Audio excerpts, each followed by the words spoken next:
Hi ಎಲ್ಲರಿಗೂ ನಮಸ್ಕಾರ. ನಾನು ನಿಮ್ಮ ಮಮತಾ ನವೀನ್.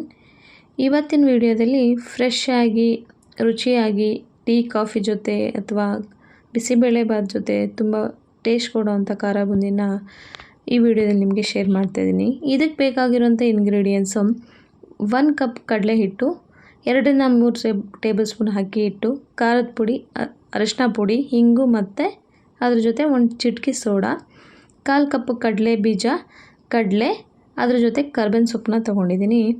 ಒಂದು ಬೌಲ್ಗೆ ಕಡಲೆ ಹಿಟ್ಟು, ಅಕ್ಕಿ ಹಿಟ್ಟು, ಇಂಗು, ಅರಿಶಿನ ಮತ್ತು ಸೋಡಾ ತಗೊಂಡಿದ್ವಲ್ಲ ಅದನ್ನು ಹಾಕ್ಕೋಬೇಕು.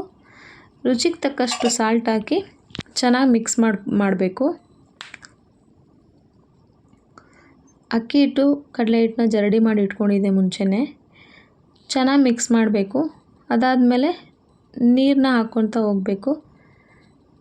ಸ್ವಲ್ಪನೇ ನೀರು ಹಾಕ್ಕೊಂಡು ಮಿಕ್ಸ್ ಮಾಡಬೇಕು. ದೋಸೆ ಹಿಟ್ಟಿನ ಅದಕ್ಕೆ ಬಂದರೆ ಸಾಕು, ಅದಕ್ಕಿಂತ ತೆಳುವಾದರೆ ಚೆನ್ನಾಗಿ ಬರಲ್ಲ.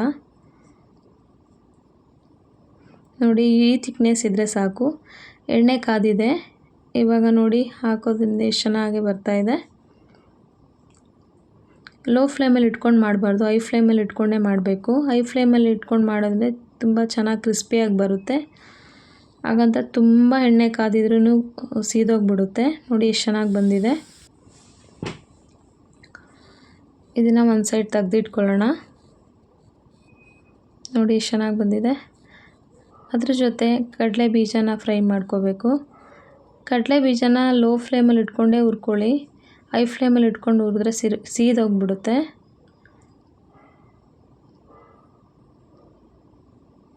ಇದಕ್ಕೆ ಕಡಲೆನೂ ಹಾಕ್ಕೊಂಡು ಫ್ರೈ ಮಾಡಿಕೊಂಡು ನೆಕ್ಸ್ಟು ಕರ್ಬೇವಿನ ಸೊಪ್ಪನ್ನು ಹಾಕ್ಕೊಂಡು ಚೆನ್ನಾಗಿ ಫ್ರೈ ಮಾಡ್ಕೊಂಡು ಎತ್ತಿಟ್ಕೊಬಿಡಿ.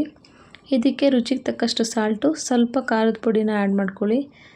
ಬೂಂದಿಗೆ ಆಲ್ರೆಡಿ ಖಾರದ ಪುಡಿ ಹಾಕಿರ್ತೀವಿ, ಅದಕ್ಕೋಸ್ಕರ ಏನು ಸ್ಪೈಸಿ ಜಾಸ್ತಿ ಬೇಡ ಅಂಥೇಳಿ ಸ್ವಲ್ಪ ಖಾರದ ಪುಡಿನ ಯೂಸ್ ಮಾಡ್ಕೊಳ್ತಾ ಇದ್ದೀನಿ. ಮಾಡಾದಮೇಲೆ ಒಂದು ಬಾಕ್ಸ್ಗೆ ಸ್ಟೋರ್ ಮಾಡಿ ಇಟ್ಕೋಬೋದು. ಬಿಸಿ ಇರುವಾಗಲೇ ಇಟ್ಟರೆ ಮೆತ್ತಗಾಗ್ಬಿಡುತ್ತೆ. ನಿಮಗೆ ಈ ವಿಡಿಯೋ ಇಷ್ಟ ಆಗಿದೆ ಅಂತ ಅನ್ಕೋತೀನಿ. ಪ್ಲೀಸ್ ಸಬ್ಸ್ಕ್ರೈಬ್ ಮಾಡಿ, ಶೇರ್ ಮಾಡಿ, ಲೈಕ್ ಮಾಡಿ. Thank you.